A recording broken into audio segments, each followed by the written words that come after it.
Qul bi fadlillahi wa bi rahmatih fa bidzalika falyafrahu. Ajarkan Muhammad atau katakan Muhammad pada umatmu, sebaiknya atau seharusnya mereka hanya gembira dengan melihat fadlnya Allah dan rahmatnya Allah. Ini harus kita pahami mulai dari konstruksi yang paling pokok, yaitu akidah. Dua ahwal. Ahwal itu satu perilaku sosial. Tiga mutammimat, sesuatu yang tidak pokok tapi kita butuhkan dalam mengawal hidup ini. Saya beri contoh, orang itu sampai maksiat itu karena cari kesenangan. Misalnya baru penat itu ingin seneng, ada orang yang macam-macam lah ingin melihat maksiat, apa itu pornografi, apa nyabu, apa macam-macam. Itu sebetulnya agama punya konsep yang luar biasa, yaitu seharusnya seseorang itu gembira dengan ketaatan. Lalu pertanyaannya, caranya gembira gimana? Gembira itu mudah. Jadi misalnya kamu sujud sama Allah Subhanahu wa taala. Terus cara berpikir begini, ini sekaligus ijazah. Cara berpikir begini. Ya Allah, ini kata Sayyidina Ali, kafani izzan an akuna laka abdan wa kafani fakhran an takuna li robban. Ya Allah, betapa sialnya saya andaikan saya jadi budak dari makhluk yang sama. Misalnya sampean itu seorang kiai atau rektor atau doktor atau orang terpelajar, kemudian kamu jadi budak atau hamba dari makhluk yang setara. Betapa hinanya saya. Maka kata Sayyidina Ali, ya Allah, saya ini cukup bahagia, cukup bangga karena jadi budak, jadi hamba dari zat yang super atau yang maha super. Ini kok Allah Subhanahu wa ta'ala. Sehingga ada kebahagiaan yang luar biasa karena menjadi hambanya Allah Subhanahu wa ta'ala. Setelah bangga dengan jadi hambanya Allah, maka kita akan malu. Malu misalnya kok saya bahagia itu nunggu melihat pornografi, melihat maksiat. Itu terus menjadi malu. Kenapa saya bisa didikte oleh hal-hal seremeh itu? Ya, kita malu karena didikte oleh hal-hal yang seremeh itu. Karena kita didikte oleh nafsu. Jadi izzatun nafsi, satu harga diri seseorang itu harus dihidupkan untuk hanya tunduk kepada Allah Subhanahu wa ta'ala. Sehingga Nabi itu melatih satu logika tarkul ma'asi. Nabi itu dulu ketika ada seorang pemuda yang ya karena mungkin pemuda ya, dia itu mau masuk Islam, tapi uniknya kata pemuda tadi, saya masuk Islam tapi asal dibolehkan bebas zina. Jadi ini agak sableng gitu. Jadi mau masuk Islam syaratnya dibolehkan apa? Zina atau free sex gitu. Karena orangnya agak hiper. Itu Nabi tidak langsung mengancam dengan neraka enggak. Ketika mau pamit gitu semua sahabat melarang. Mah itu jangan, kamu jangan sowan Nabi, itu permintaan yang enggak masuk akal. Setelah lama ditahan terjadi kegaduhan di masjid, Nabi dengar itu ada apa itu? Itu ada pemuda yang mau masuk Islam tapi yasta'dzinuhu fi zina, tapi mereka minta izin Nabi untuk tetap boleh zina. Kata Nabi, pemuda itu suruh masuk, suruh menghadap saya. Ketika menghadap Nabi, saya ulang lagi, ketika menghadap Nabi, Nabi mengajarinya itu luar biasa. Nabi tidak langsung mengancam dengan neraka atau dengan azab itu enggak, tapi kata Nabi, atuhibbuhu li ummik, kamu suka kalau ibu kamu itu jadi demenannya orang banyak? Oh enggak ya Nabi, yang demen ibu saya tak bacok kan. Karena ini ya agak preman, di mana-mana orang nakal agak preman. Terus atuhibbuhu li bintik, kamu suka kalau putri kamu ya digitukan orang-orang? Oh ya enggak Nabi, yang gitukan putri saya tak bacok. Atuhibbuhu li kholatik, kamu suka kalau boleh kamu digitukan? Atuhibbuhu li ammatik, kamu suka kalau saudara bapak kamu digitukan? Nabi itu mengeset ya. Cara sekarang itu otak mungkin. Nabi itu meluruskan otaknya anak muda itu betapa buruknya zina. Cara bahasa Arab ditakbih. Betapa buruknya zina. Kamu suka kalau korbannya ibu kamu, putri kamu, bude kamu, bule kamu. Sehingga orang itu matur ya hasbuka ya Rasulullah, ini sudah cukup.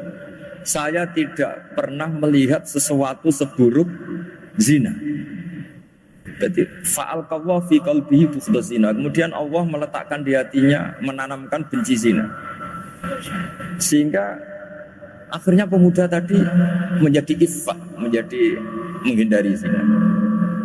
Artinya begini ya, ini mungkin yang lolos dari para kita sebagai dai, kita tidak belajar banyak tarbiyahnya Rasulullah Shallallahu Alaihi Wasallam.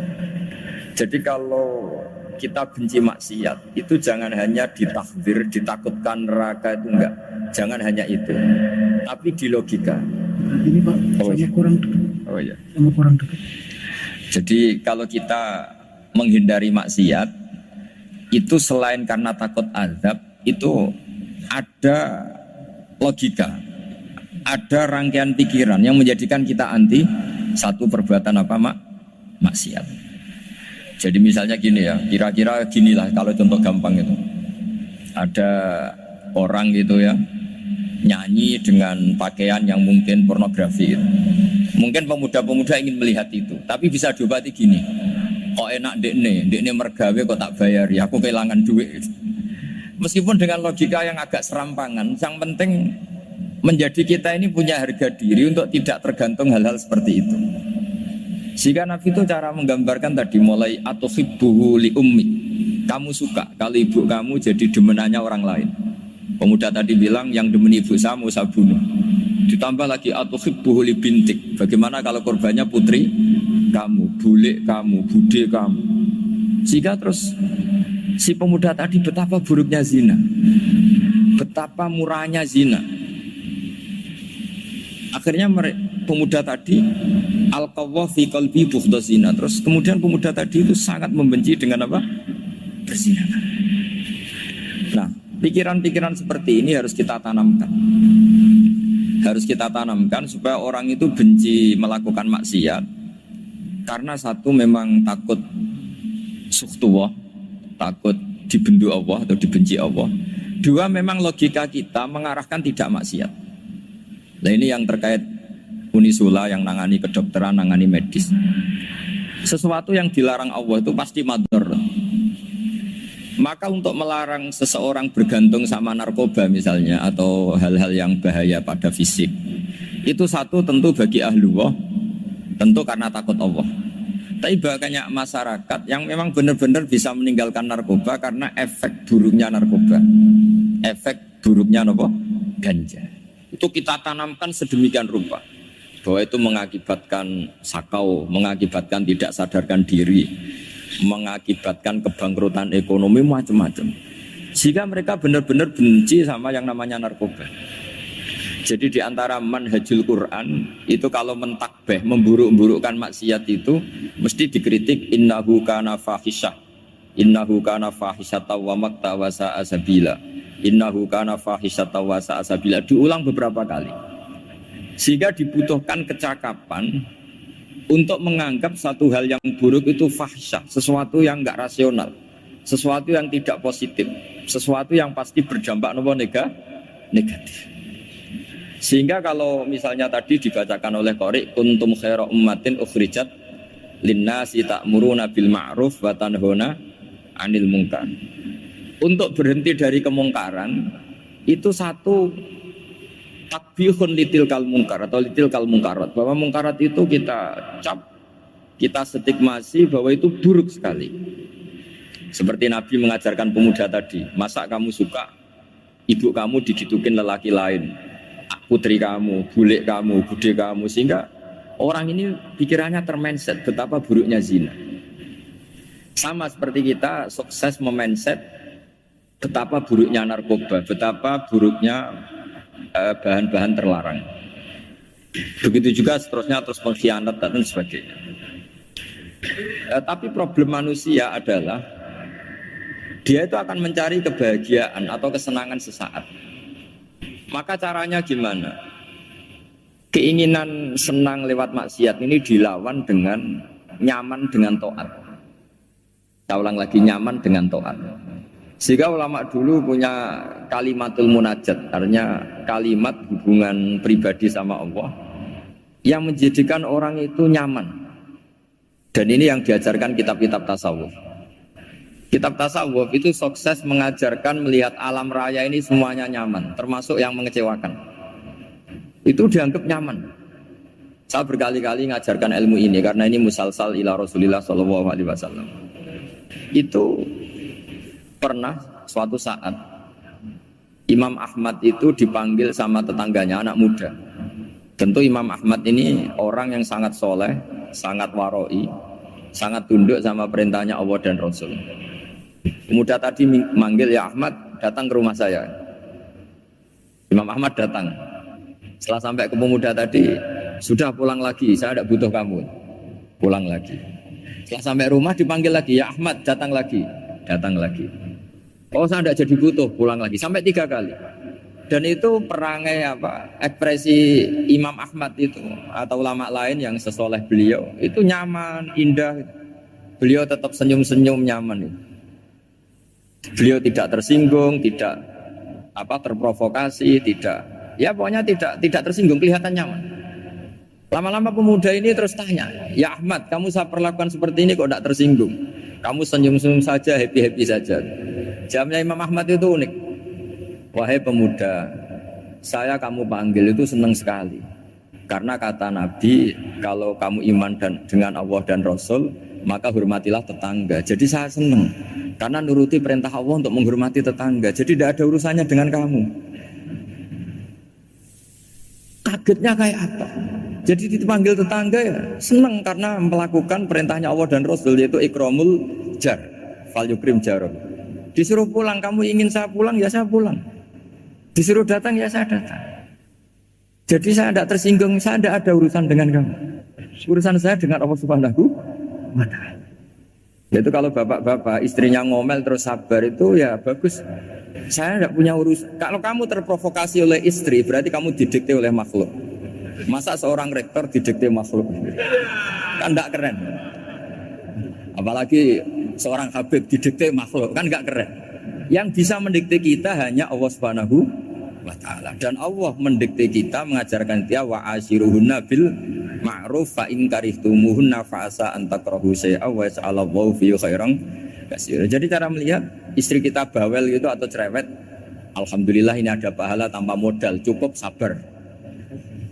Kalau istri kamu sedang mesra, malah mintanya ke mall, malah biayanya tinggi.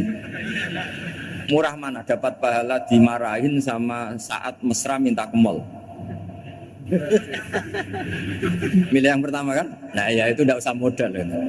Ya gitu aja. Jadi kalau istri sedang marah, bawel, anggap saja ini rezeki. Dapat pahala tanpa apa? Biaya. Tapi kalau pas rukun malah nantang ke mall, biayanya malah tinggi. Jadi ulama dulu itu melihat dunia itu happy. Karena Imam Syafi'i dikasih tahu, orang yang tadi nyium tangan kamu ya, itu di rumah menghujat Anda. Jadi dia sopan hanya di depan Anda, kalau di luar menghujat Anda. Jawabnya Imam Syafi'i lucu. Ya baguslah. Yang cerita ini kaget. Kenapa bagus ya Aba Abdillah? Kalau manggil Imam Syafi'i ya Aba Abdillah. Ya berarti saya masih wibawa, di depan saya tidak berani katanya. Jadi dipandang enteng saja. Jadi kalau kamu di depan kamu istri kamu tidak berani belanja, tidak ada kamu belanja banyak, anggap saja Anda wibawa. Jadi enteng saja. Pernah Imam Syafi'i dikasih tahu, separuh dari kampung Anda itu gak suka kamu. Ya bagus lah. Kenapa? Oh nak rukun malah bakal utang katanya gitu. Kira-kira yang utang itu yang rukun apa yang neng-nengan? Yang rukun. Jadi enteng saja. Masyhur itu makalah Imam Syafi'i. Waman asa'a ilaika faqad atlaqaka. Orang yang berbuat buruk sama kamu berarti membebaskan kamu. Kalau saya sedang nenengan sama Habib Hasan Toha Putra, beliau naik Alphard nggak nawarin saya sah karena baru nenengan. Tapi kalau sedang rukun malah harus repot mana? Rukun sama ndak rukun? Repot rukun sebetulnya. Jadi Imam Syafi'i itu happy saja. Kalau sedang rukun sama tetangga ya dianggap rukun itu satu kenikmatan. Sedang tidak rukun ya dianggap satu kenikmatan. Jadi orang dulu itu serilek itu melihat dunia. Kalau kita kan enggak, ego. Wah saya ini suami kok dimarahin istri. Wah ini egonya bangkit. Padahal egonya bangkit itu ada kebodohan di situ. Yaitu seorang rektor didikte seorang istri, seorang makhluk. Apalagi kalau Anda daftar wali itu tidak akan jadi wali. Ini wali kok tunduk sama makhluk. Karena didikte apa?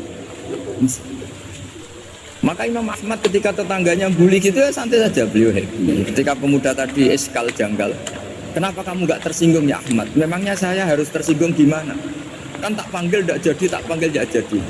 Hei pemuda, saya ini tidak punya urusan dengan kamu. Saya nuruti kamu karena perintahnya. Saya senang melakukan perintah Allah, harus berbaik sama kamu. Sampai 3 kali. Jadi kebahagiaan ini pula yang harus kita latih dalam melakukan ketaatan. Tapi kalau kita sudah tidak bahagia dengan taat itu bahaya sekali. Lanjut lagi.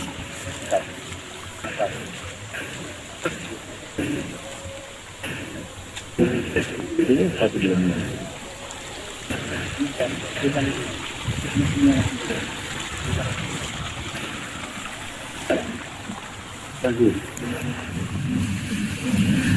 Harus gini kan prosedurnya.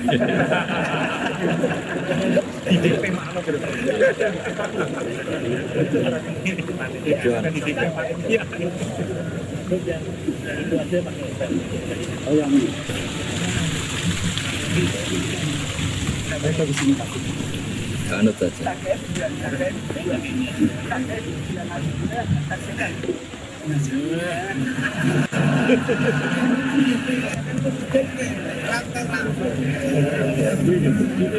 Ya.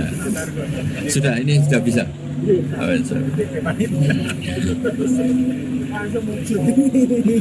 Sudah, ini sudah benar. Untungnya kiainya latihan jadi wali, jadi gak tersinggung. Kalau ndak ini sudah masalah ini. Paling ndak kan baru ngajarkan gitu, masa ada bisa meraktekkan gitu. Jadi pura-pura soleh. Tapi memang obsesi saya terbesar atau cita-cita saya terbesar memang setiap ngaji saya ingin orang mukmin semuanya itu bahagia. Dengan bahagia itu mereka tidak neko-neko ingin mencari kebahagiaan lewat jalur apa maksiat. Sehingga dalam konstitusi ulama yang ditulis di kitab-kitab usul fikih, dan itu kitab yang saya kaji, selalu saya kaji, itu membela-bela sesuatu yang mubah itu sampai luar biasa.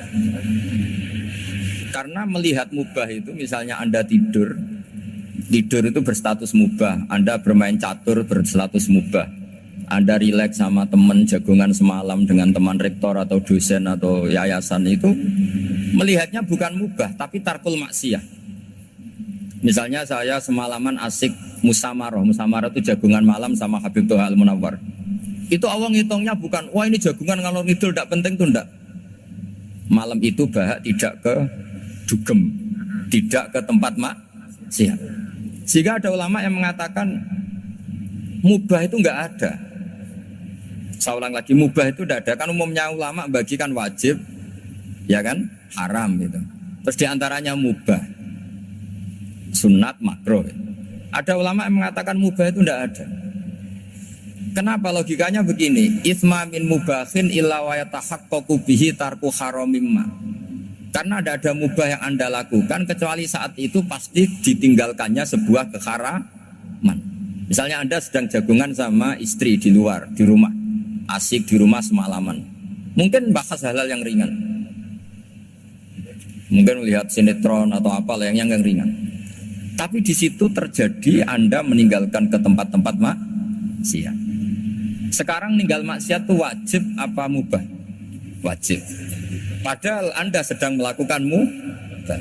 Nah itu dicatat oleh Allah itu tarkul haram, meninggalkan keharaman. Jika masyhur dalam cerita wali-wali itu, Abu Yazid yang seperti itu ibadahnya pernah tanya, ya Allah, lalu yang makomnya orang seperti saya siapa? Karena beliau semalaman ibadah terus. Sama Allah dijawab, ya yang tidur di pinggir kamu itu. Abu Yazid, lu kok bisa ya Allah? Dia kan tidur terus. Ya kan dia tidur berarti meninggalkan keharaman. Ngomong sing potongan tukang maksiat tuh apik turu apik melek kira-kira gitu. Apik turu. Timbang sama nak melek pola wis turu ae kira-kira gitu. Jadi enggak usah dipaksa tahajud, dipaksa qiyamul lail itu. Iya kalau qiyamul lail. Kalau dapat informasi, kesini ikut saya terus katut kan repot. Jadi perlawanan terhadap maksiat itu sebetulnya gampang dalam Islam karena tadi nggak ada sesuatu yang mubah kecuali saat dilakukan berakibat meninggalkan keharaman. Mudah sekali. Jika banyak orang jadi wali itu karena melakukan mubah. Itu ada orang jadi wali itu karena sering makan. Ya makan-makan biasa itu. Karena ketika makan, ya Allah, betapa doifnya saya. Katanya saya presiden, katanya saya rektor, saya kiai. Ternyata kalau nggak makan tuh lemes. Apa hebatnya makhluk yang bergantung makhluk yang lain, yaitu makanan. Nah karena seperti itu terus dia al-laja-ilallah, terus dia sungkeman dengan Allah. Betapa lemahnya saya. Sebab itu ketika Quran mengkritik dan dengan tanda kutip kemungkinan Tuhannya Isa bin Maryam, itu ngeritiknya sederhana Quran itu. Mal masih ibnu Maryam illa rasul qad khalas min qablihir rusul wa ummuhu siddiqah kana yaqulanit to'am. Isa itu tidak Tuhan, wong dia makan. Kamu kebayang nggak misalnya punya Tuhan, wah tadi Tuhan mampir ke rumah saya, dia lemes. Setelah tak kasih makan sehat lagi gitu. Itu kan nggak kebayang gitu. Tapi Tuhan marung di rumah saya, lemes tak gratisin, kayaknya tidak punya uang gitu. Setelah makan, wah gairah lagi. Kebayang nggak punya Tuhan seperti itu. Sehingga Quran kalau gojlok sederhana, karena yakulanit to'am. Sehingga wali-wali itu kalau makan itu sadar lemahnya dirinya, betapa dirinya tergantung makanan. Sesuatu yang tergantung itu artinya tidak hebat, tidak Tuhan. Jadi untuk menjadi wali, untuk menjadi dapat ridhonya Allah itu sebenarnya sederhana. Termasuk ada cara jadi wali yang agak kacau, tapi ini ya benar, asal niatnya benar. Misalnya Unisula besar, ya kurang besar lagi. Kita sudah punya uang, kurang banyak uang lagi. Itu Nabi Ayub, itu kan seorang nabi. Pernah diuji Allah, ini ada di Sahih Bukhari. Nanti kamu tanya, hadisnya sahih enggak? Ini ada di Sahih Bukhari. Kadang orang kota itu aneh, enggak ahli hadis tapi tanya, sahih enggak? Padahal andekan dibodoni sahih yang ngandel saja. Jadi kadang ya aneh. Oh enggak tahu kok tanya itu.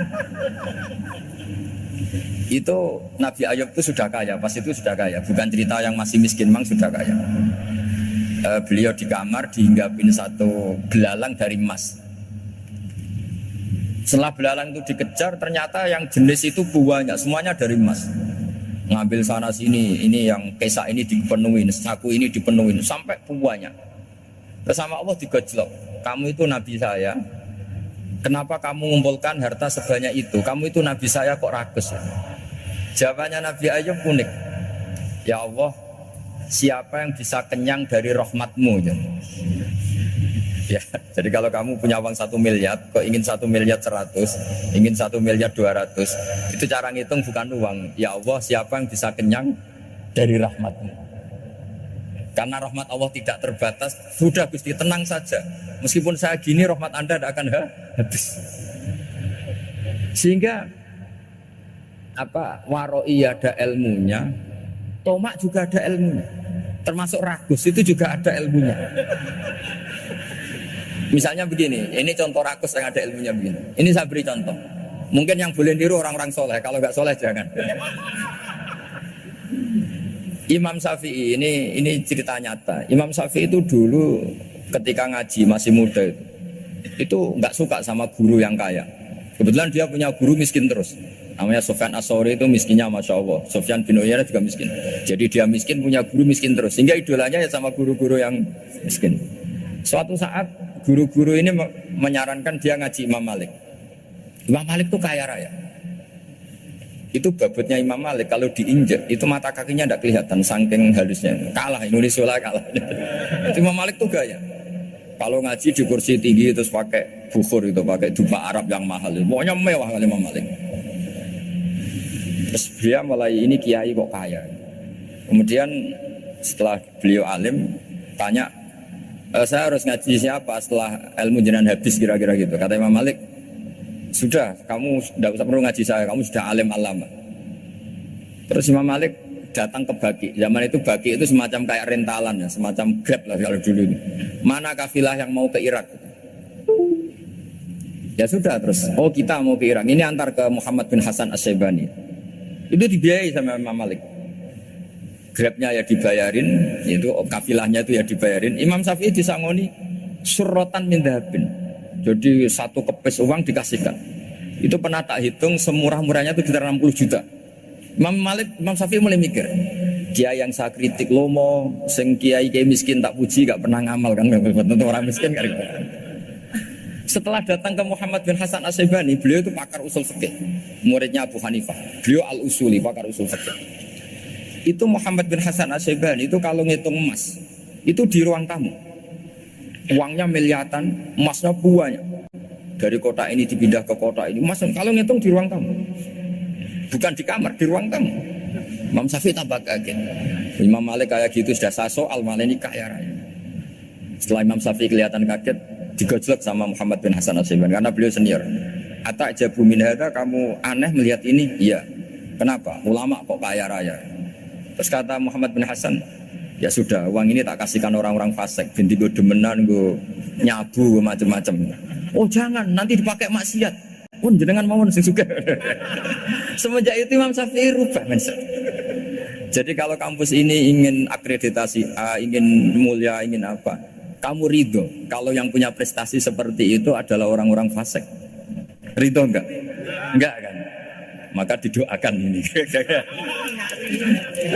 Nah itu namanya berpikir secara usuli. Kamu jangan hanya nuruti karena berpikir waroi terus kamu benci kekayaan, benci pangkat, benci apa, enggak bisa seperti itu. Karena pangkat dan kekayaan ketika dikelola secara kesolehan maka akan menjadi energi positif yang luar biasa. Semenjak itu Muhammad bin Hasan As-Syaibani berhasil mendidik Imam Syafi'i. Sampai akhirnya keterusan Imam Syafi'i berpendapat kalau orang Islam bisa bikin rumah tingkat kok punya rumah reok itu haram. Akhirnya keterusan. Kalau bisa jadi bupati kok jadi ketua RT juga haram. Karena al-Islam ya'lu wala yu'la. Islam itu luhur bukan bisa diluhurin. Sehingga rata-rata orang Syafi'iyah termasuk kiai-kiai Indonesia itu rata-rata ya agak-agak politikus. Ya agak-agak kedonyan, mungkin sebagian kedonyan tenan gitu. Karena enggak ridho gitu loh. Kalau kesempatan itu dikuasai orang fasik kemudian menjadi kekuatan maksi. Coba kalau bupati itu orang yang fasik. Kemudian programnya supaya rakyat seneng semalaman dangdutan yang purno misalnya. Supaya rakyat seneng dibolehkan dugem, dibolehkan judi. Tapi kalau yang jabat orang soleh kan ada beberapa perda yang menolak penyakit apa? Masyarakat. Jadi kamu jangan melihat bahwa kepangkatan ini hanya sebagai alat korupsi, alat otoriter. Enggak. Asal kena orang soleh, maka ini menjadi energi kesolehan atau energi positif. Sebab itu ketika Allah muji para nabi yang soleh, diantaranya disifati apa? Faqad ataina ala Ibrahim al-kitab wal hikmata, terusannya ayat wa atainahum mulkan azim. Dan Nabi Ibrahim dan keluarganya tak kasih kerajaan yang besar. Nah sekarang masih banyak orang yang cara pandang ngapain bikin Unisula yang megah, ngapain berambisi punya akreditasi A dan sebagainya. Menyoal seperti itu salah secara usul fikih. Karena secara usul fikih kesempatan yang baik tentu harus diperjuangkan oleh orang-orang yang soleh. Karena ini supaya jadi otoritas yang positif. Itu dulu ada latihan. Jadi orang dulu itu gampang sekali ketika milih miskin ditanya, kenapa miskin? Saya ingin hisab saya ringan. Tapi ketika mereka kaya yang soleh, supaya harta ini tidak dipakai orang yang nanti dipakai maksiat. Kita misalnya orang soleh kok mau pangkat, karena kita ada ridho kepangkatan itu dipegang orang maksiat, kemudian menjadi energi maksiat. Begitu juga seterusnya. Maka ulama dulu itu rileks. Sampai Nawawi Al-Bantani itu nanti bisa dicek di tafsir. Qul hal yastawil ladzina ya'lamuna wal ladzina la ya'lamun. Beliau muji-muji ulama. Kemudian ada seorang yang agak hasud mungkin. Tanya begini. Hebatnya ulama itu begini-begini. Terus ditanya, tapi kenapa kita sering melihat ulama ngantri proposal di rumahnya bupati? Kan? Sementara bupati nggak pernah datang ke ulama ngaji ihya. Jawabannya Imam Nawawi itu unik. Ya karena ulama itu tahu gunanya uang, sehingga nyari uang untuk pondok, untuk masjid. Sementara bupatinya tidak tahu gunanya ilmu, maka tidak pernah ngaji. Jadi, ya ringan saja. Jadi ya sudah seperti itu. Mak kedunian, anggap saja karena tahu gunanya uang. Jadi kenapa ulama ngantri di kabupaten, bukan bupati ngantri di ulama? Jawabannya karena ulama tahu gunanya uang. Sementara bupatinya nggak tahu gunanya. Ya kira-kira gitulah. Ada ustadz tidak ganteng, kesensem rondo cantik, karena tahu gunanya ustadz itu. Artinya tahu gunanya kalau saya nikah nanti punya anak jadi gus, karena kan dia kiai gitu. Tapi rondonya raro gunanya dia karena miskin gitu. Jadi ulama dulu itu rileks, menafsirkan apa saja itu rileks, termasuk saat terpojok itu rileks. Karena semuanya dianalisis pakai ilmu. Sehingga ciri utama wali itu apa? Ala inna awliya Allahi la khaufun alaihim wa lahum yahzanun. Enggak ada rasa takut, enggak ada rasa gampang. Karena melihat sesuatu itu gampang saja. Seorang lagi melihat sesuatu itu gampang saja, ringan. Saya beri contoh ya betapa pentingnya mindset ya, cara berpikir. Orang itu menjadi kikir itu karena nganggap hidup itu lama dan uang itu penting. Kalau zaman Nabi itu sederhana kalau melihat hidup. Pernah suatu saat Nabi itu punya jatah makan karena Nabi itu hidupnya juga pas-pasan. Jadi Nabi itu unik. Beliau di satu sisi kaya raya, bisa ngurmat Abu Hurairah, Ammar, Suhaib. Ashabu Sufa itu dirawat Nabi semua. Itu kan kaya, bisa ngerawat sekian orang. Tapi di sisi yang lain untuk pribadinya beliau miskin. Kadang nggak bisa makan hari itu. Tapi di saat yang sama bisa merawat Ahlus Sufa. Jadi keliru kalau orang hanya cerita Nabi itu miskin, untuk makan dirinya aja susah. Itu keliru. Kelirunya kalau tidak diteruskan, tapi Nabi mampu menghidupi Ahlus Sufa. Singkat cerita, jatah makannya Nabi itu dikasihkan orang ketika Nabi ditanya, ya Aisyah, makanan jatah saya di mana? Oh ya Rasulullah, tadi ada orang minta tak kasihkan, maka makanan itu habis. Apa kata Nabi? Kamu salah Aisyah. Yang kamu kasihkan itu justru yang masih. Ya yang kamu kasihkan itu justru yang masih. Sehingga Nabi menganggap, makanya Nabi terus ngendikan. Ya kalau mukhatabnya lelaki ya kira-kira begini. Wahallaka min malika illa ma akalta fa'afnaita wala bista fa'ablaita. Terusannya wa tasaddaqta fa'abqaita. Harta kamu ya kamu makan kemudian ke WC jadi kotoran, atau punya pakaian mewah nanti rusak. Wa tasaddaqta fa'abqaita. Ada yang kamu sedekahkan, yaitu yang abadi sampai akhir. Sehingga banyak pengusaha yang mencintai saya setelah tak ajari hadis itu, misalnya punya uang 1 miliar karena dia spekulan atau pedagang rawan bangkrut, disedekahkan ke masjid 50 juta, yaitu yang abadi. Jadi kalau suatu saat bangkrut, dia masih punya uang 50 juta di akhirat. Jadi Nabi itu mengajari sedekah itu apa? Ya sedekah itu pengabadian uang. Kalau kita kan enggak, bilang sedekah itu nguras uang. Itu pikirannya setan, dan pikirannya orang Islam. Itu cara berpikir setan, bukan cara berpikir umat apa. Sehingga Sayyid Ali Zainal Abidin itu kalau ada orang minta, kemudian beliau ngasih, itu beliau bilang gini, marhaban biman hamala zati ilal akhirah. Matur nuwun nggih jenengan sembeto sangu kula nate. Jadi dianggap teller saja. Orang yang minta uang beliau itu dianggap tukang nyatet bank itu. Karena sudah ditabungkan, ya sudah. Kalau kita kan enggak, wah pengemis tuh ganggu gini-gini. Kecuali pengemis profesi ya, mungkin kita agak-agak enak. Pada zaman akhir tuh ada pengemis apa? Profesi, jadi repot.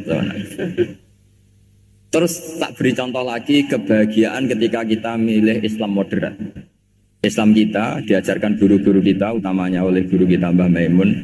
Saya juga sering ketemu beberapa ulama dunia, termasuk Habib Umar. Saya juga ikut sowan ke sini pas beliau sama Habib ini Hasan Toha Putra di sini sama orang-orang moderat. Itu cara berpikir juga luar biasa indah. Beliau pernah cerita ya, beberapa ulama banyak yang cerita itu. Saya pernah diceritani seorang alim. Ketika ada orang ekstremis itu mau ngebom di tempat maksiat, kebetulan yang maksiat itu kebanyakan ya orang Islam. Karena di negara yang mayoritas Islam. Ditanya sama Syekh Sa'rawi. Syekh Sa'rawi itu mufassir top di mana? Mesir. Ini mau tak habisin karena mereka orang Islam kok maksiat terus. Terus ditanya sama Imam Sa'rawi, laumatu ala khini ma'asihim aina masiruhum. Kalau mereka mati dalam keadaan maksiat, mereka kemana? Ya ilanar, mereka pasti masuk neraka. Terus ditanya sama Imam Sa'rawi, wahal masiruhum ilanar muradun nabi amla. Punya umat maksiat kemudian mati masuk neraka, itu yang diinginkan Nabi apa enggak? Ya tidak aja. Ya sudah, tidak usah dibom, ditunggu tobatnya kata. Karena kalau mati dalam keadaan itu ke neraka dan itu tidak yang diinginkan Rasulullah Sallallahu Alaihi Wasallam. Terus ekstremis ini menjadi tobat, tidak berpikir ekstremis pasti. Jadi orang itu harus berpikir mindset yang baik. Meskipun kadang berpikir baik itu ya agak-agak kacau. Ada seorang wali Majdub itu kalau berdoa agak kacau, tapi nggak bisa dibantah. Masyhur itu doa itu. Ini sekaligus ijazah, tapi kalau sebelum wali nggak boleh. Itu datang ke makamnya Rasulullah SAW. Terus doanya itu begini, ya Allah sekarang terserah engkau. Ya Allah sekarang terserah engkau. Jika saya kamu jadikan orang soleh, jika saya engkau jadikan orang soleh, maka surra habibuk, maka kekasihmu ini senang. Yang susah musuhmu yaitu setan. Tapi kalau engkau menjadikan saya orang fasik, maka yang susah kekasihmu, yang senang musuhmu. Jangan punya dua pilihan itu. Oh itu kan doa tapi kayak teror gitu. Ya jadi berdoa di Raudhah. Oh itu pasti mandi itu karena agak-agak maksa Tuhan itu. Ya Allah, engkau punya dua pilihan. Jika saya jadi orang soleh, maka kekasihmu ini senang, musuhmu yang susah yaitu setan. Tapi jika saya jadi orang fasik, maka musuhmu yang senang, kekasihmu yang susah. Mohon terserah jenengan, mau menyenangkan kekasihmu, apa menyenangkan musuhmu? Gitu. Kira-kira gimana? Kalau tertarik boleh doa itu dipraktekkan. Tapi kayaknya kalau copy paste itu nggak keren, apa? Jadi dulu orang itu muamalah sama Allah dan Rasul itu rileks. Rileks itu nyaman karena ya tadi qul bi fadlillah wa bi rahmati fa bidzalika falyafrah. Sehingga Imam Izzuddin bin Abdissalam itu ngendikan innalladzina yarmunal muhsanatil ghafilat. Di antara kebaikannya ibu-ibu atau mbak-mbak ini harus berstatus ghafilat. Perempuan-perempuan pelupa. Ghafilat itu pelupa. Pelupa dari kenikmatan maksiat sehingga mereka in dengan taat. Misalnya ada ibu-ibu atau mbak-mbak atau juga bapak-bapak tahajud, kemudian nyaman dengan tahajud itu. Kira-kira terbersit enggak ingin maksiat? Enggak kan, karena sudah nyaman dengan tahajud, dengan taat. Maka dibutuhkan kenyamanan dalam beribadah. Sebab itu ala bidzikrillahi tatmainnul qulub. Makanya saya termasuk kiai yang setiap ngaji itu happy, seneng. Karena ini untuk kampanye, seneng dengan ngaji, dengan taat itu sudah luar biasa. Kayak apa kalau mereka senengnya kalau nunggu melakukan maksiat. Jadi termasuk bentuk perlawanan kita terhadap maksiat adalah usahakan kamu itu bahagia, senang dengan taat. Istiqnas billah, mu'anasah billah, farah billah, itmi'nan tumaknina billah. Sehingga ini mencukupkan kita tidak berkebutuhan maksiat. Meskipun kita yang manusia pasti suatu saat atau sudah pernah maksiat. Serasa diceritakan lah, itu mesti gitu. Lah orang-orang dulu itu orang yang sukses mengelola bahagia ma'allah wa billah walillah. Jika wali-wali dulu itu jadi wali itu tidak mesti karena ibadahnya banyak, itu enggak. Mereka orang yang ibadahnya itu biasa. Biasa-biasa sekali. Ulama-ulama dulu ibadahnya biasa sekali. Tapi qulubuhum ma'allah, hatinya itu ada seorang wali itu jadi wali terus. Umar bin Abdul Aziz yang dikenal khamisul khulafa. Khamisul khulafa. Di luar khulafa ar-rasyidin 4, di antara yang soleh adalah siapa? Umar bin Abdul Aziz.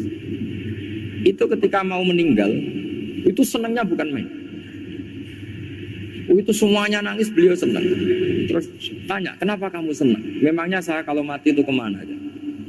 Ila khairi madhubin ilaih, ke zat terbaik. Timbang urip mbek kowe bulet atau mbek Arhamur Rahimin kan. Yaitu Allah Subhanahu. Jalaluddin Ar-Rumi ketika mau meninggal itu muridnya nangis semua. Beliau marah. Kamu harusnya pesta karena saya mau ketemu kekasih saya, malah kamu tangisi. Goblok sekali kamu katanya. Jadi orang-orang dulu itu luar biasa. Karena tadi mereka tidak ingin ketemu Allah itu dianggap problem. Harus sesuatu yang membahagiakan. Makanya wali-wali itu kalau berdoa begini. Wa khairu ayyami yauman alqa kafih, dan jadikan hari terbaikku adalah hari ketika saya ketemu engkau ya. Pernah dengar doa itu? Wa khairu ayyami yauman alqa kafih, dan hari terbaikku adalah hari saat ketemu engkau. Aman kan enggak? Sampai mati ku wedi.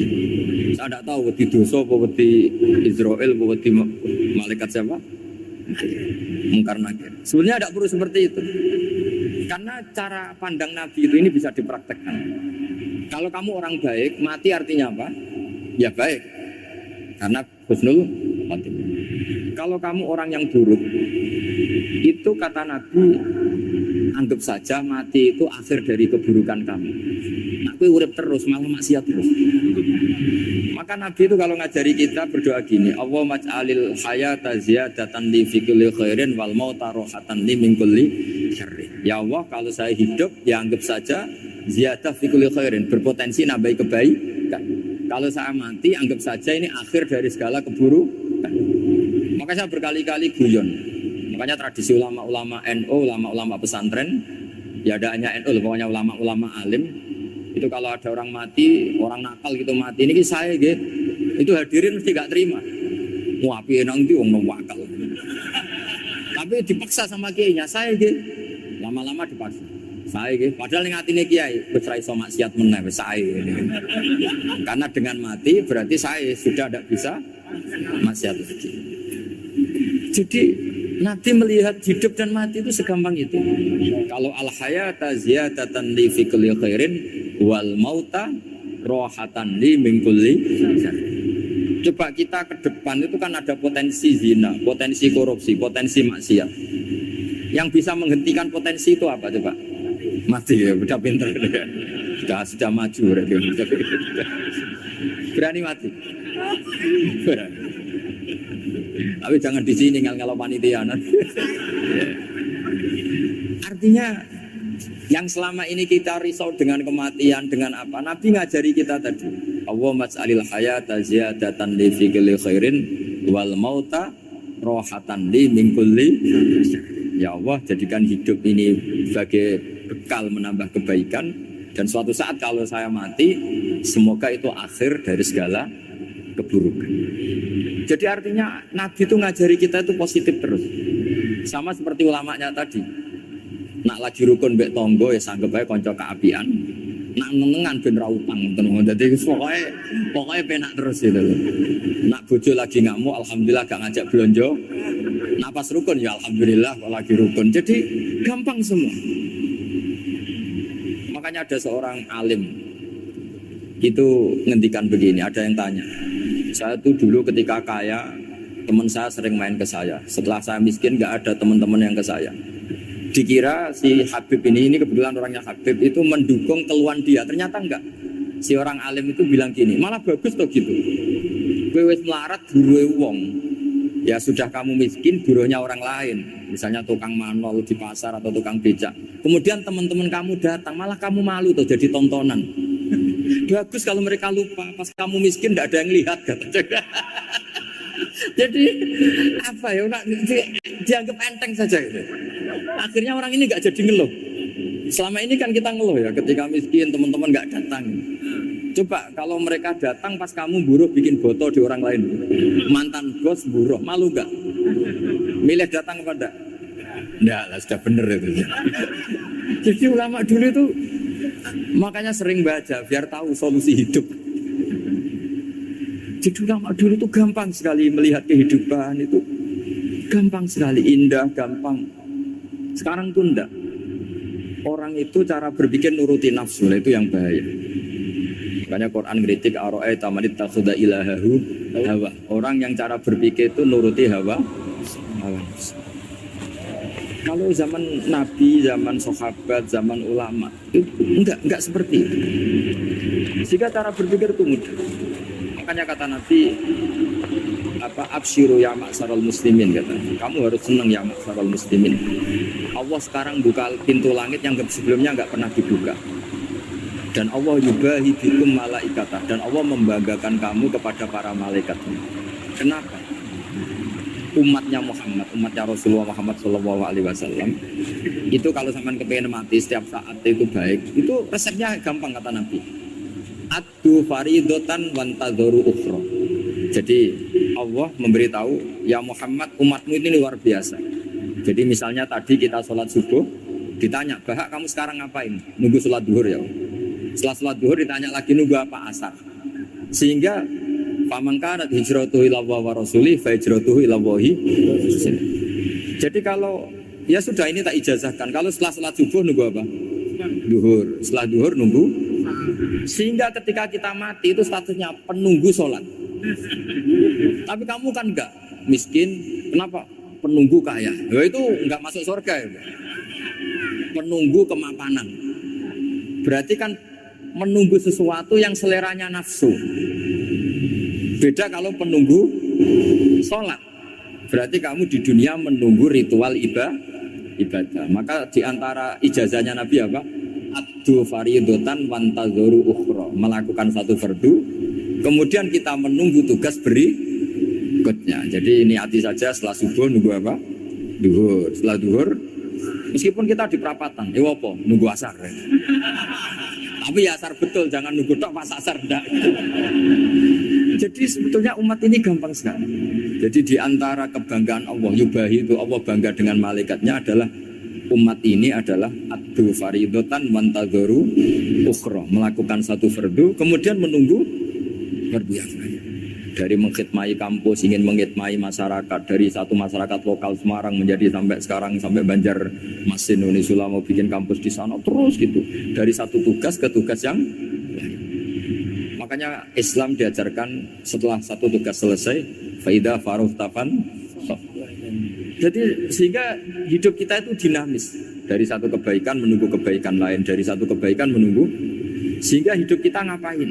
Nunggu satu kebaikan. Ini sudah masuk faman kanat hijratuhu ila Allah wa rasulih fa hijratuhu ila Allahi wa rasulih. Sehingga bayangkan kalau kita direkam Allah, Gusti kula ampun mati nak dereng sugih.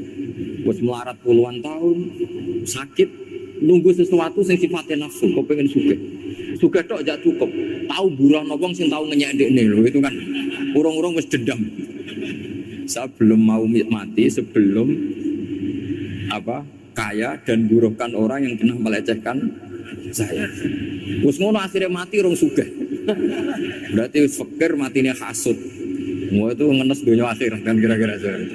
Kamu santai aja kalau fakir berarti meringankan hisab karena ada banyak harta. Yang mau dihisab papanya enggak punya apa-apa. Jadi saya mohon sekali ya, Islam itu mengawal kebahagiaan. Sebab itu sampai bahagia itu menjadi perintah Islam, kul bi fadlillah wa bi rahmati fa bidzalika falyafrahu. Karena dengan bahagia bitaat diharapkan orang Islam itu tidak bahagia atau cari kesenangan lewat jalur maksiat. Sehingga ciri utama wali apa? Ala inna auliya Allahi la khaufun alaihim wa lahum yahzanun.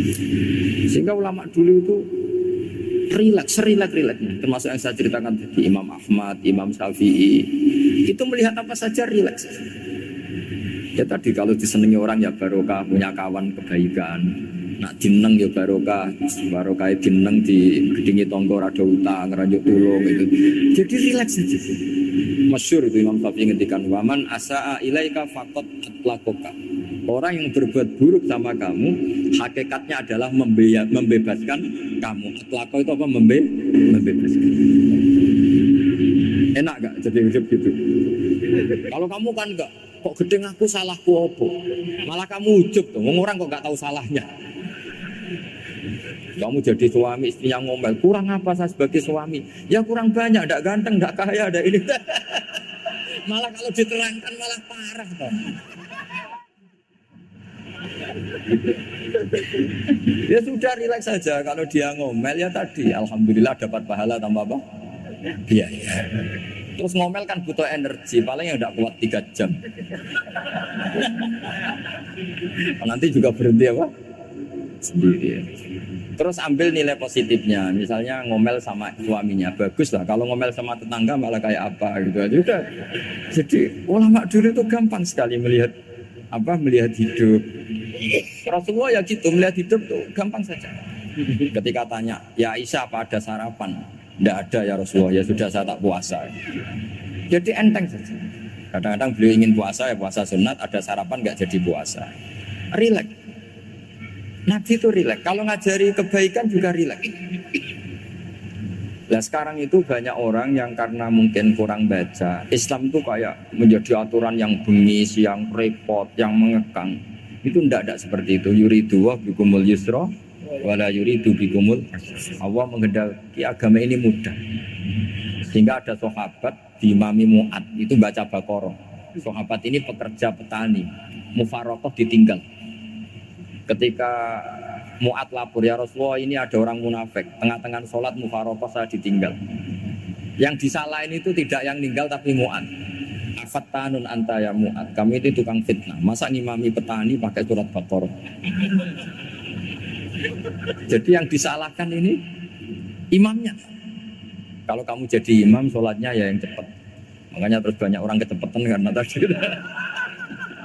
Jadi Nabi itu enteng sekali. Jadi apa ya? Nabi itu beda dengan yang kita bayangkan beda. Nabi pernah ngaji di masjid, kemudian ada tetangga lewat pakai cangkul ke kebun. Semua sahabat gerutu. Ini orang tidak benar. Ada Nabi ngaji ditinggal saja ke kebun, tidak ikut ngaji.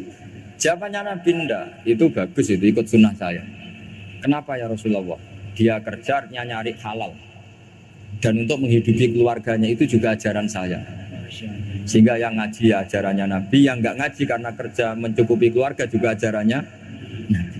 Segampang itu. Kalau kayaknya kamu kan, roh akhlak kan gitu. Nabi rileks saja nak gini. Sampai bisa lihat itu di Ihya di bab Fadhailul Kasbi. Makanya ini penting sekali supaya orang itu berpikir Islam atau mendakwahkan Islam itu berdasar sanad